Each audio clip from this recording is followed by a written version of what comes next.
Glad you're with us. This is the Retirement Education Hour. I'm Megan Mozak, and I'm back in the studio today with financial instructors Kirk Cassidy and Dr. Paul Metler. Kirk and Paul, they're both with the Retirement Education Foundation, and this show is brought to you by the foundation. The mission there, of course, is to help you get educated on all things retirement planning and to really help you understand what's at stake. You know, retirement does not happen by accident. If you want a successful retirement, it does take the time and it takes the education and it really does take the commitment to learning all that you can so you can be ready. The foundation is committed to that. And the nice thing is they've provided a lot of great pathways to help you gain that information. One way is this show, but throughout our program today, we're going to be telling you about the foundation's courses that are held at major colleges and universities near you. These are like master's level courses designed to really go deep to help you walk away feeling even more confident about this next stage of life. We have a great program lined up for you today on the show. We're going to talk about the questions that you and your advisor should be asking. So this is an eye-opener, and I want to get right to it, Kirk and Paul, as we kick things off. You know, a lot of us are working with some type of a planner for retirement, but you say if they're not asking you certain questions, it could be a red flag, could be an opportunity, but there's also questions we should be asking. Tell us more. Well, I mean, I think that a lot of people research online, Paul, Megan. By the way, Megan, thank you. I know you're feeling under the weather today, so I appreciate you pushing through. So, You bet. There's plenty of resources to go search to look for questions to ask when trying to hire the right advisors, teams to help you, particularly through retirement. Now, I would argue, I mean, this is one of the superpowers of our national charity, right? We've taught over 10,000 people. We have hundreds of thousands of people listening to our podcasts, utilizing our resources, watching our webinars, the charity's white papers. And one of our superpowers as a charity is to help people to identify the right teams to help them in retirement. It really is a whole different phase of life. It requires very different questions that you should be asking, and it does require very different questions your advisors and your teams, your CPAs, attorneys, and advisors working together, they need to be asking you particular questions. And if they're not asking those right questions, that in itself is a flag. That in itself is a reason to keep searching to find the right teams. And I can tell you, I'll say it again, it is our superpower. We spend an hour or so towards the end of the 8-hour, almost master's level course. We spend about an hour. How do you choose an advisor? How do you do background checks on your advisors, CPAs, attorneys? How do you know how they get paid? What specific questions should you be asking at this phase of your life?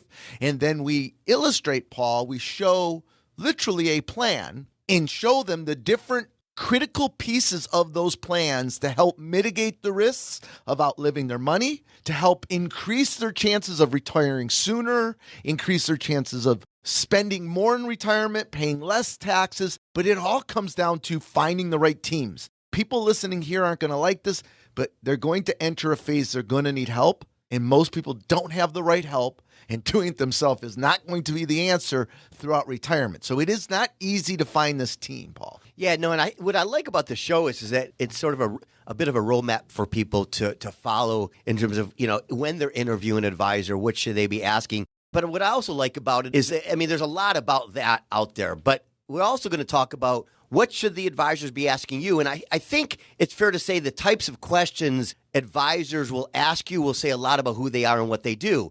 In fact, I think we're going to teach people that, right? So if they're asking you questions about only your investments, for example, that tells you, well, that's primarily their focus, right? If they're asking you questions about taxes, about, you know, other things, it says something else. So I think the types of questions your advisor are asking you will reflect whether they are really helping you plan for retirement or are they not. And we're going to give some of those to you today. I think what you'll learn today, and especially if you attend one of our almost master level courses, 8-hour courses that are taught at major colleges and universities in your areas, it's going to be a game changer to help you find the right teams. If you'd like to register, go to retirementplanningedu.org. That's retirementplanningedu.org.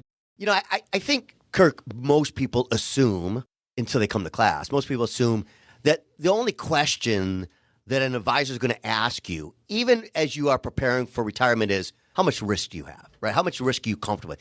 That, it's going to be a. You see me right here. Paul's like, see, I know you're shaking your head. You're already writing stuff down. I'm shaking my head as soon as you said that. Is it not true? Yeah. I mean, you listeners, when you meet with your advisors, if you're 5 to 10 years from retirement or in retirement, my guess is when you interviewed that person, for the most part, the only thing they really talked to you about was maybe two things, right? How much risk do you want? How much risk are you comfortable for? Maybe they did a survey. Maybe they gave you a questionnaire to help determine that.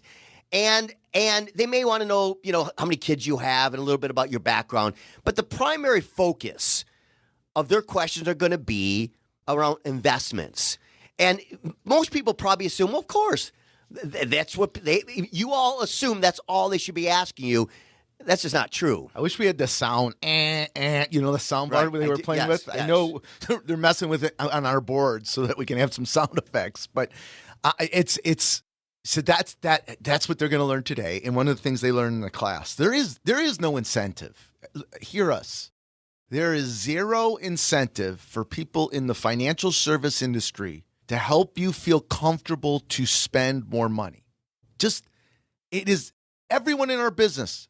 We're all conflicted, fiduciaries and all, CFPs and all. We're all conflicted because the more you spend, the less we're going to make. That's the bottom line. So what is their incentive to make you feel comfortable to retire sooner, to spend more? What is their incentive? There isn't any incentive. So one of the ways that you can identify is someone really going to help me through this phase of my life, or are they just doing the typical dance that people in our industry do? And Paul suggests, what's your risk tolerance? Talking about investments. This is all nonsense. Your risk should be driven by what do you need to give you what you want in retirement? And your plan should drive your risk, right? We're going to talk a lot about that. So the right questions being asked to you is almost a way of tipping off if this is the right person and team to be helping you. So if you'd like to learn more about the charities classes, the 8-hour class, almost master's level courses that taught at major universities and colleges in your area, and we also stream them, Paul, live from the universities while we're teaching, so you can interact live while we're teaching classes. All you have to do is make a $29 donation to charity, and you can register at retirementplanningedu.org. That's retirementplanningedu.org.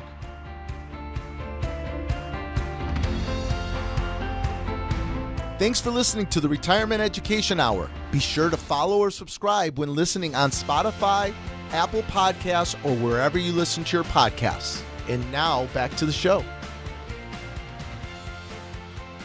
I do want to get back to this topic at hand with Kirk and Paul. I want to also remind you can find this show and many others in our library, wherever you find your favorite podcasts. You can search for the name of the show, Retirement Education Hour, and it'll bring up all of those previous episodes for you to download. Now, Kirk and Paul, as we were talking about these questions that we should be asking our advisor, one of the things you said earlier in the show is that in the financial industry, there's really no incentive for them to explain to their clients why they should feel comfortable to spend more in retirement.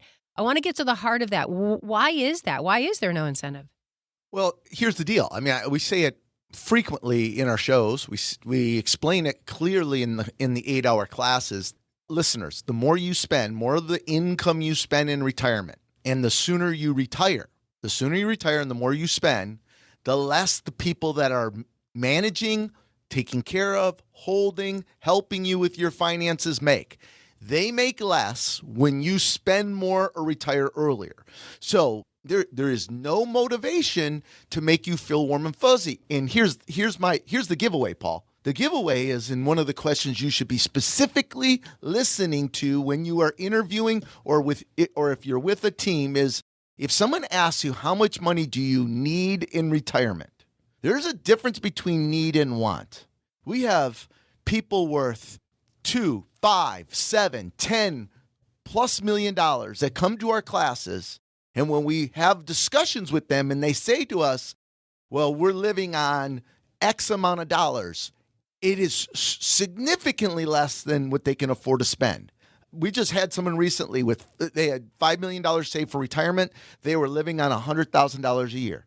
And when we asked them why, they said, well, that's what they said we could have. And we asked, well, how did they pose the question to you? They asked us what we needed. And we said, we need 100,000. And they said, you're fine. You're good. It's in the green. Look at my dial. Ha ha ha. You'll never outlive your money. You're good. And they took their 100 grand.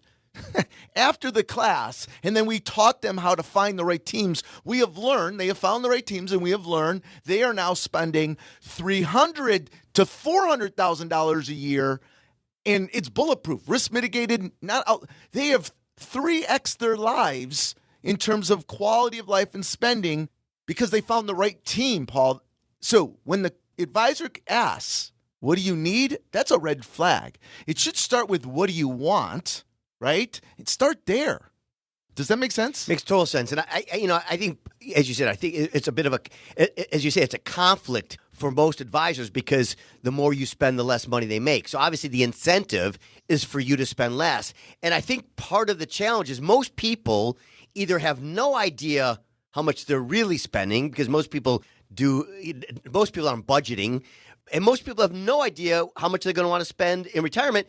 And most of the information out there is telling you you're going to spend less in retirement. So, when someone says to you how much you need, I met with someone in the class recently, and he was telling me how much money he brings in versus how much he spends. It didn't connect. There was no way he was spending as little as he said he was because most people have no idea. So in some ways, most advisors are going to take advantage of your lack of knowledge. And if you say you're going to for sure underestimate what you need, and they love it. They're happy with that because the less you spend, the more they make. So there's a big difference between need and want. I don't know about you, Kirk. Most people I meet, they want to spend their last dollar. Unless legacy is important to you, most people want to enjoy retirement. It is all about want, but most people don't think about want. They think about need.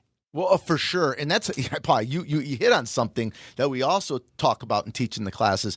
What are you really spending? This will really upset some of our listeners. We're not here to be your friends.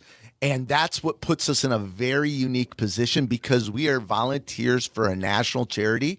I'm not trying to get you to like me so you'll do business with me. That is not our goal. Our goal is to try to educate the community most effectively to have the best possible retirements.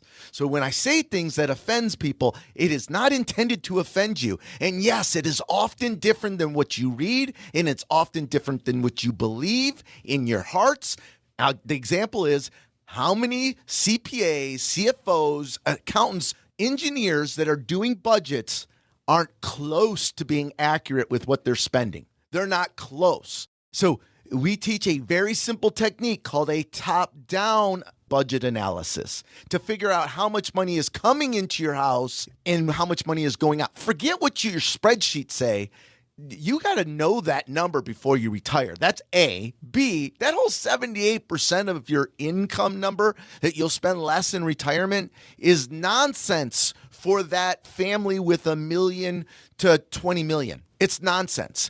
For the average baby boomer, it is true. They will live on less money in retirement. It's because they have to. That's because they only have saved $200,000. The average baby boomers only saved $200,000, and 40% of baby boomers only have Social Security to live on, Paul. That's it. Of course, people live on less. But those of you with resources, $1 million plus, we know that same study that is always quoted says that you're going to spend 66% more money in the first 5 years of retirement than you did the last 5 years you were working.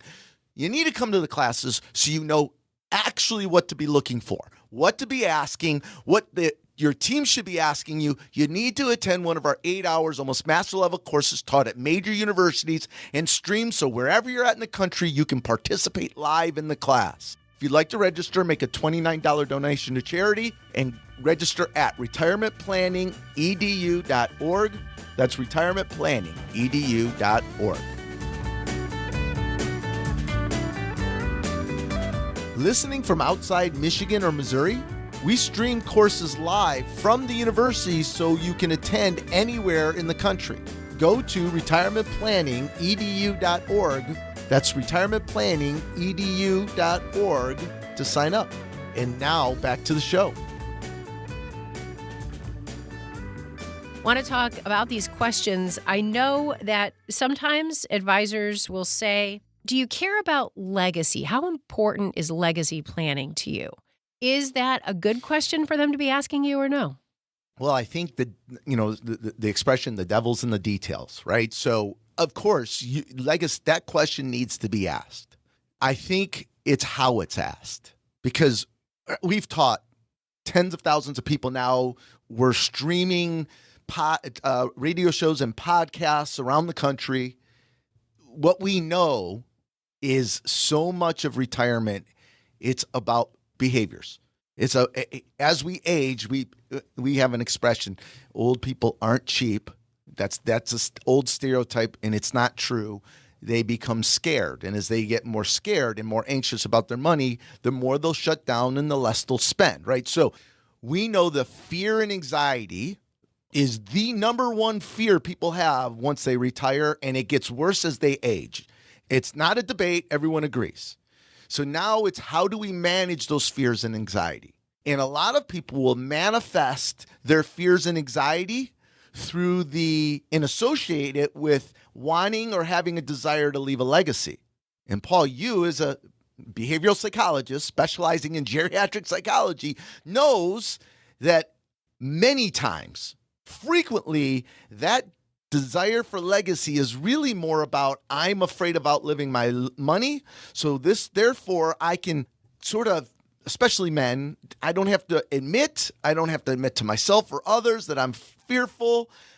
I don't have to change my relationship with money. I can continue to serve money instead of letting money serve them. It's all associated with fear and anxiety. So a good advisor, Paul, would be asking more questions around why legacy, how much legacy. And I can tell you what I would do. I do this. We do this in the class all the time, Paul, is how much legacy do you want?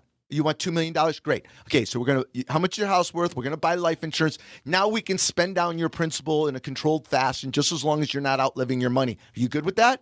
I mean, someone's got to probe you, coach you, manage your anxieties and fear as you age to give you freedom, to unlock that freedom to spend, Paul. They have to do that. So the question can't be just as simple as legacy important to you. What's driving that, right? Yeah, and that's actually a great point. It is true, and I think, and it's probably true more with men, but I do think when people are anxious, they look for excuses, right? So because with anxiety, you just want to avoid the things that are making you anxious. And if I could say, well, I really want to, legacy is really important to me, that's an excuse to continue working, right? And who's gonna really challenge that, right? Who's gonna say, that's not true, right?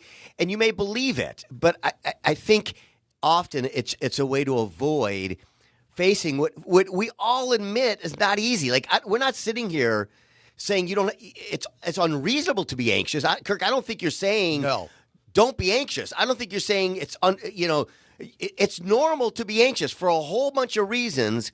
But the problem is that it's how you deal with it. And here's the thing. Most advisors are not going to push that. They're not going to want to poke that bear. Most advisors are actually, they like that you're anxious, right? They're actually, that's a gift to them, right? Your anxiety is a gift to them. Right. You'll spend less. That's You'll right. protect your principal. And keep working. You'll keep working. All of the above helps them. It does. So they're not looking to push you on this anxiety. And if you say, listen, legacy is important, I want to keep working for that, they're going to be like, great, keep working. The truth is, most people, when you really get to it, yeah, legacy may be a little important, right? And maybe we haven't talked about legacy if you're married to the spouse and all that, but most people want to enjoy because the go-go gears are not forever, right? They're not forever. I don't know many people who say, God, when I retire, I don't want to do things. It all costs money. So I think I loved your point. I think it's a great point about the excuse and anxiety. And I think a good advisor is going to challenge you. You made a comment earlier. You may not like us. Right? Yeah. Now, the reality is most advisors want you to like them. And let me tell you something. If your advisor is trying to get you to like them, if they're trying to be your friend, that's a red flag. I hate to say it. That's a red flag. We want them to be nice, but if they're doing their job, they should be poking you, pushing you to try to get you to make the right decisions. Yeah. They're not here to tell you what you want to hear. That's right. They're here to help you have the best possible retirement you can have. Paul, I think you make another point. So the fear might not just be about the excuse of legacy, to justify continuing to work may not just be financial. I mean, we've talked about this a lot, right? Especially again for men. Many of us are at the peaks of our career when we are going to retire. I've never made more money. I've never been more important. It's our identity. I have no clue what I'm going to do once I retire. Newsflash, postponing retirement isn't going to make it easier to come up with something to do. 2 years from now, you're still not going to be sure what to do, and you're still going to have the identity struggles, and you're still going to be at the top of your careers making more money than you've ever made. That won't ever stop. Do you have what you need to give you what you want in retirement? And the right advisor should be able to tell you, you have what you need to give you what you want. In fact, you can have more than you want. Here's what you really can have instead of what you need. So again, 8 hours. This is a must. This will change and help manage and reduce this anxiety in retirement. This class is life-changing. We guarantee it. We guarantee it through all kinds of different ways that you can talk. You can go to the charity's website and learn about. But if you'd like to register for one of those 8-hour classes taught at major universities and colleges, go to retirementplanningedu.org. That's retirementplanningedu.org. Classes are forming now. Go to retirementplanningedu.org to register. Again, that's retirementplanningedu.org. Use the promo code PODCAST to receive 50% off your tuition. And now, back to the show. Getting back to this great topic today, the questions your advisor should be asking, or questions you should be asking your advisor, both are important. What questions, Kirk and Paul, should our advisor be asking about risk?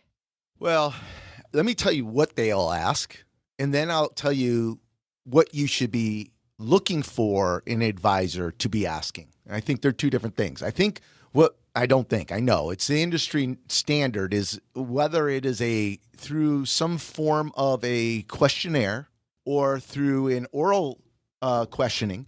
They're going to try to establish, are you a conservative, moderate aggressive, or aggressive investor? And there's a lot of problems with that. The problem number one is you guys have zero clue what that actually means in terms of how much your portfolio could lose in different market conditions. So you really don't understand the numbers.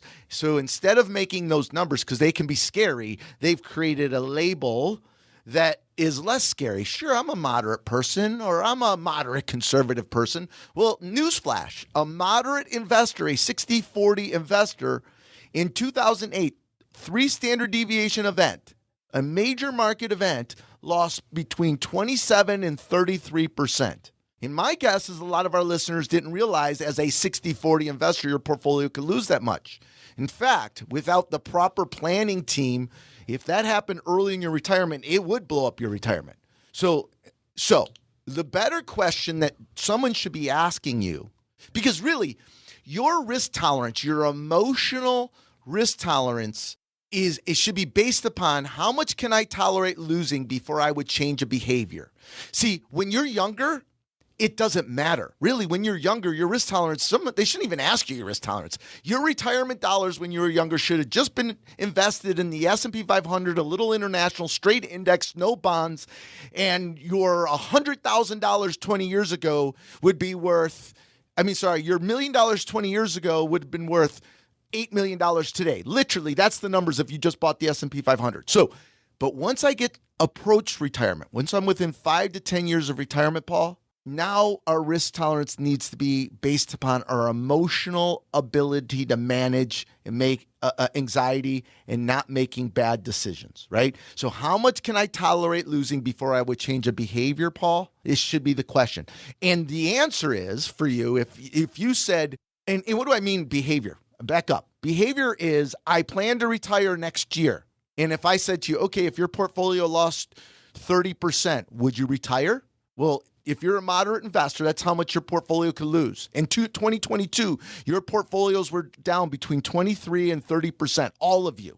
So if that would have caused you not to retire, you have way too much risk in your portfolio. Bottom line, once you're retired, how much can I tolerate losing before I would not go on vacation, not do a home improvement project, buy my new home? So you need to set yourself up for success by A, knowing how much you can tolerate losing before you would panic. B, making sure that someone that's helping you has the ability to tell you your portfolio could lose X in a 3 standard deviation event. This is why the class is 8 hours, Paul. It's not simple stuff here. Right. I mean, everything you just went through, that just doesn't. I hate to say it. I know it doesn't. That just doesn't happen. I mean, we've met a lot of people, right? I know a lot of people out there, and the way you're asking these questions is not the way the average advisor is getting to your risk, right? That's the reality, right? They don't care.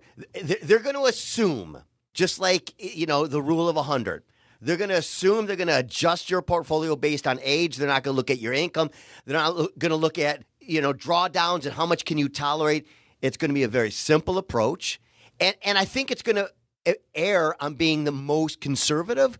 And again, because I think it goes back to, the less you take, the better for them. So I think what I love about the class is it gets to, because risk is everything to people. Risk is everything, and it really redefines how you should think about risk and your risk tolerance and what you should be looking for in an advisor when you pick them and the questions they should be asking you. And I think it's just very different than the average person's getting. Paul, think about the core concept here. So if we start with the premise of what do I need to give me the retirement I want, okay? So want, not need. What do I need to give me the retirement I want? It was Warren Buffett who said you have to be insane to risk what you have for something you don't need. That's what he's saying. What do I need to give me the retirement I want? You got to start there first to know how close you are. And maybe that's what we'll talk about next segment. If you have what you need to give you the retirement you want, then it should be your risk tolerance at that point should be driven on what can I tolerate losing before I would change a behavior. Period. So it doesn't matter who's being elected. It doesn't matter if we're at war. It doesn't matter what's going on. All the noise that's going to be always going on around you. You're going to have 3 to 6 major market events through your 30-year retirement. It's just going to happen. And so if you don't know how you're going to behave when those things are going to occur and have too much risk, you're going to allow temporary market events. You're going to allow temporary events around you to impact your spending in retirement, your lifestyle in retirement, your happiness in retirement. You will never let money serve you. And that's why you worked 90,000 plus hours of your life. It's supposed to allow you to use your money, not your money use you. So if you'd like to learn more, understand more, attend these 8-hour classes. They're like master level courses. That's why they're at colleges and universities in your areas. We're also streaming them live while we're teaching at the universities. And all the charity asks for is a $29 donation to charity. If you'd like to register, go to retirementplanningedu.org. That's retirementplanningedu.org. To find our latest white papers and webinars, go to retirementplanningedu.org. That's retirementplanningedu.org. And remember to subscribe or follow wherever you listen to your podcasts. And now back to the show. We've been identifying the questions that you should be hearing from your retirement planning advisor and questions you should be asking them. I want to talk about a question that includes, a 2-part question, really. What do I need in order to get the lifestyle I want, right? Those go hand in hand, don't they? Yeah, I think in between the segments, Paul made a really great point that I missed in the last segment is we need to connect the dots, right? We were talking about risk last segment. And risk, once you approach retirement or in retirement, it has to be driven. All risk tolerance needs to be driven based upon what do I need to give me what I want. But you have to establish what you want. Right? That's the point Paul was making is establishing what you want in retirement from an income perspective. Then a competent team can help identify for you what do you need to give you what you want. If they're asking the right questions, and then they're able to say to you, okay, right now you have everything you need to give you what you want. Then how much can you tolerate losing At this point, knowing you've already won the race, you've won. How much can you tolerate losing before you would change a behavior? Not go on vacation, not retire next year or the following year, not buy that home improvement, not buy that second home, not buy that new car, whatever it is. So if you have, so here's the deal though. Paul's point was, yeah, but what if they don't have what they need to give them what they want? What if they're short? What if they're not retired and they can't have what they need to give them what they want? Well, Paul, there's levers. I mean, that's why the right questions by your advisors and you are so important, because the levers are, you can take more risk to try to be able to retire sooner. If you're already retired, you can't just, the concept of taking more risks so you can have more and retire, you got to come to the class. Do not make that mistake. It's because of something called sequence of returns risk. You just can't do that. Everything you need to come to the class. Let's not even discuss that. What I want to discuss is those people, Paul, who aren't retired and someone is able to show them they don't have what they need to give them what they want. Then they just have a few levers to pull. I mean, one of the levers is take more risk, right? If they take more risk, they just have to accept the risk that if we have a major market event and because of their age, there's a likely forced retirement that's going to occur. That means their retirement is going to significantly look worse. Only 40% of people get to choose when they retire. People need to know that. The other lever is manage your risk based upon what you could tolerate losing, and just accept that you are going to have to try to work longer, or you have to modify your targeted goals for retirement. Does that make sense? Yeah, no, it totally does. I mean, I think I'm listening to you and listening to the segment, thinking how the average person is listening to this, right? And I think it's so advanced in the sense of it's so beyond, I think, what most people expect and get that I think it's a little challenging. I think at the end of the day, the assumption is your advisor actually is able to figure out whether you can get what you want, and I think that's I'm not, that's an assumption. I think most people don't get that experience. Most advisors are not going to focus on getting you what you want. They're going to focus on a 4% rule, or let's get what you need. So I agree with you. There's a few levers: work longer, increase risk, change your spending habits. None of those are great, right? No. None of those are great. No one wants any of those, right? Which is why you don't wait a month before you retire to start planning. I mean, you don't wait a year. You want to start this sooner than later so you have more options. Well, there's the next one. If you ask your advisor to build you a retirement plan, and they say, once you retire, we'll build you a retirement plan. Bad. Run. Right. That is a red flag. You Right. need a plan like now. Right. Now, because we don't know. You don't know if you have what you need to give you what you want, A. B, we don't know when we're going to have a next major market event. No one knows. C, you don't know if they're going to lay off, as people are experiencing right now, or tell you, hey, the market's tough. We're having a recession. We're having a major market event. You're 55, 60, 65 years old, high income earning engineer. Automotive is they are well aware of this. You guys have seen this through your careers with people your age before. Don't think you're invincible. Now, the problem, Paul, and we're running out of time in this segment, the problem is a lot of people actually have what they need to give them what they want. They don't know it.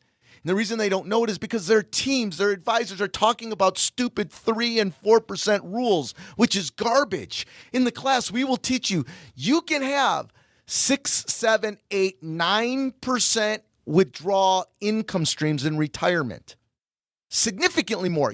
It's not about the growth. I'm talking about how much income you can take while mitigating the chances of outliving your money based upon a long-term care event, bad market events, spouses dying early. That's what the class teaches you. Many of you already have what you need to give you what you want, as long as you're not following a silly 3 or 4% rule. Please, listen. I don't know how to beg people. We're a national charity. 8 hours of your time will change you, especially you $700 to $10 million families. This will change your life. You'll be able to retire earlier, and or if the next major market event does occur, you will save your retirement by coming to this class. It will. So many lessons that you've never heard before. Just go to the charity's website and check out some of the webinars, what a sample retirement plan looks like, or just attend one of our 8-hour classes, 2 evenings or 1 full Saturday, taught at major universities and colleges in your area, also streamed from those universities live. If you'd like to register, all you have to do is make a $29 donation to charity. Register at retirementplanningedu.org. That's retirementplanningedu.org.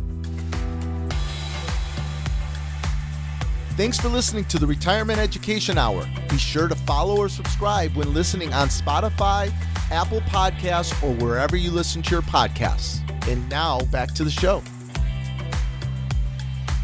I've really been enjoying this topic today. We've been identifying the questions that your advisor should be asking you. And if they're not, well, that's certainly a time for you to do some evaluation, making sure you're working with the right individual for your retirement planning. We're also talking about the questions you should be asking them. Such a great, insightful show today. And there is one point that I want to drive home, and it's one that we talk about every single week, and that's planning. And that's a big question mark, making sure you're working with the right person who can do that planning, right? It is, Megan. Listen, the reason why this class is 8 hours long, sometimes longer, like it was this past weekend, we were longer. And you keep saying 8 hours. I'm thinking, when? Yeah, it tends to run on. And we do it in 2 evenings or a full Saturday. This past week, we did it on a Saturday, and it was, we had, between in-person and online, we had almost 100 people. We started at 10. I think we got out of here at like 7:30. I mean, they didn't want to leave. It was good. And you know where we got stuck, Paul? We spent literally on this topic. What does a retirement plan really, should it look like? Yeah. And so this is actually another, the right questions that your advisor should be asking you, and you should be asking them. And that is, they should be voluntarily showing you a comprehensive retirement plan. And if they're not, you should be asking, show me a comprehensive retirement plan that you've built for somebody. Confidentiality is not an issue. Just remove the name. We show real life plans in our classes all the time. What it shouldn't look like, Paul, it shouldn't be 30 pages of probabilities of success with the dial showing 4% withdrawal rates. A real plan is going to show you, actually a real plan, if someone's really spending 50 to 100 hours iterating, creating the greatest efficiency, that plan for someone over 60 years old is going to allow you to have 6, 7, 8, 9% withdrawal rates per year. It's going to show you many different accounts. It's going to have, your IRA is going to have 3 or 4 different accounts with 3 or 4 different risk tolerances. And it's going to identify that if the market is up, I'm pulling income from this account, which has no risk. If the market is up, I'm pulling it from this account because the market's up. If the market goes down, I'm pulling income from this account, and I'm not rebalancing or touching any of my other accounts that are down.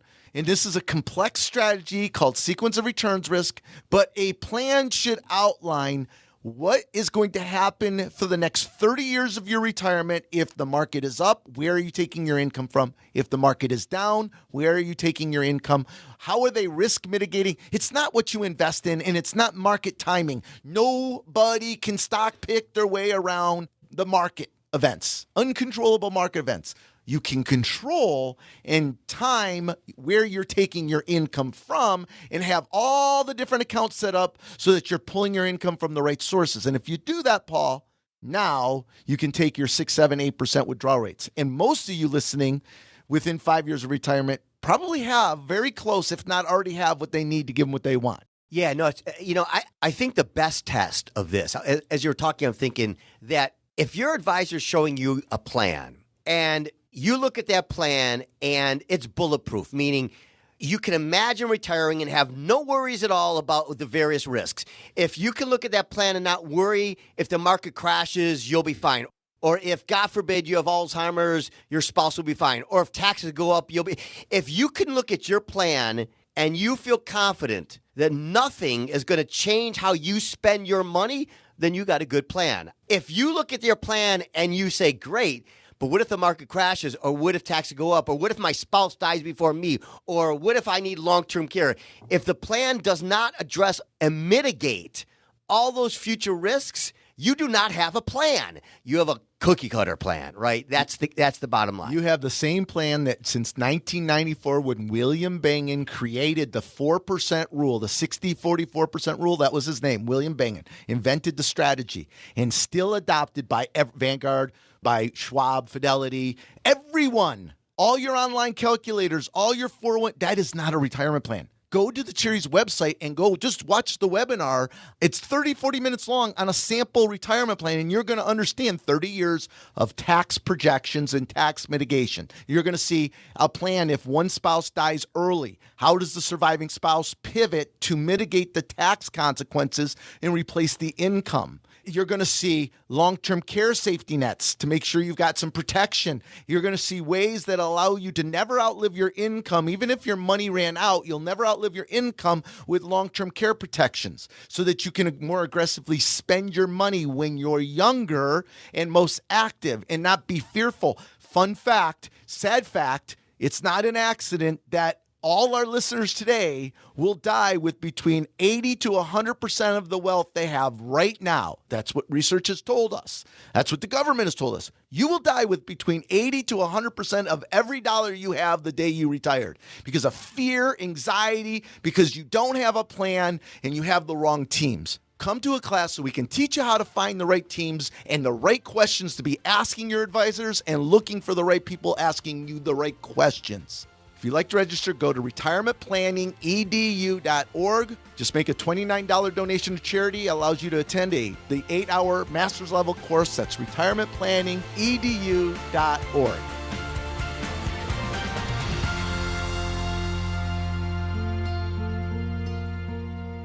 Retirement Education Foundation is a fiscally sponsored program of United Charitable, a registered 501c3 public charity. Investing involves risk, including the potential loss of principal. Any insurance discussed in this show is backed by the financial strength and claims-paying abilities of the issuing carrier. This radio show is intended for informational purposes only. It is not intended to be used as the sole basis for financial decisions, nor should it be construed as advice designed to meet the particular needs of an individual's situation. Retirement Education Foundation is not permitted to offer, and no statement made during this show shall constitute tax or legal advice. Our firm is not affiliated with or endorsed by the U.S. government or any governmental agency.